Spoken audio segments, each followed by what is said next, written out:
The Juicebox Bully by Bob Sornson and Maria Dismondy. As Pete stood in front of his new class, Mr. Peltzer announced, "Let's welcome Pete to our team.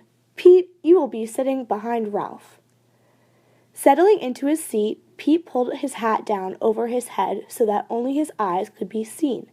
Turning around, Ralph warned him, "They don't allow hats in class here." "You're not my mother," snarled Pete.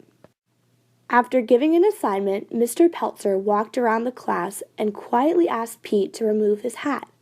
Once he walked away, Pete poked Ralph. "Thanks a lot," he growled. Later that day at recess, Pete didn't ask to join the soccer game. Instead, he watched. "Hi, Pete," Ralph said. "Do you want to get into the game?"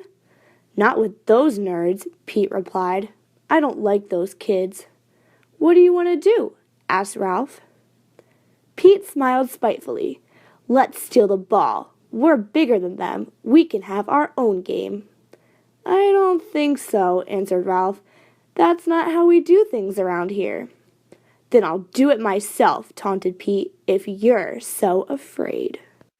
Pete ran over to the field and yelled, "Pass it to me!"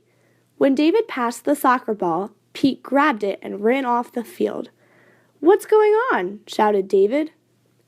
Pete didn't answer. He ran faster and faster, then turned and waved the ball in the air. At first, the kids just stood there. Then they huddled together before walking over to Pete. Ruby and Lucy led the way. "I know you're new around here, but what are you doing?" asked Ruby. "I'm playing with the soccer ball," Pete snapped. "Think you're going to take it away from me?" Ruby didn't argue, nor did she threaten Pete. Instead, she softly but firmly explained, "It's your first day here, so there's no way you could know this. In Mr. Peltzer's class, we made a promise. We promised to take care of ourselves, each other, and our classroom, and to solve problems peacefully. We promised that in this class, no one would stand by and accept bad behavior. When someone acts hurtfully, we all speak up. We want you to be a member of the class and to make the same promise."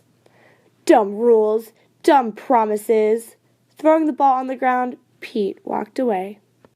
The next day, Pete ate alone. When he finished lunch, the kids raced out of the lunchroom while Pete trailed behind.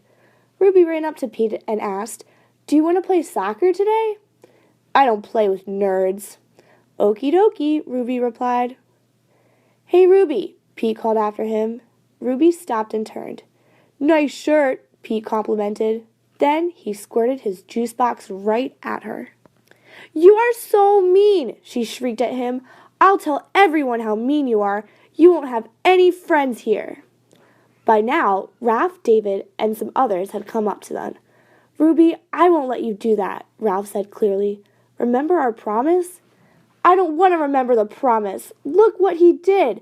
We'll ignore him forever until he leaves this school and goes back to his old school," Ruby demanded. Ralph walked between Ruby and Pete. "We're not going to do this, Ruby. I know you're angry. You can tell Mr. Peltzer if you want, but we're not going to let you treat Pete like this, and we won't put up with his bad behavior either." Ruby stomped away, leaving Pete and Ralph behind. "No one's ever done that before," Pete said. "Why did you stand up for me?" "I've been in your shoes, and I've learned being a bully doesn't work." "And I'm not a bystander," Ralph said. "I don't stand by and let mean things happen. Besides, Ruby is my friend, and you shouldn't have ruined her shirt." "Won't the other kids be mad at you for sticking up for me?" Pete asked. "No way. They all made the same promise. We talked about it for a long time with Mr. Peltzer, and every kid here tries to keep that promise." "At my old school, I got picked on all the time," Pete said.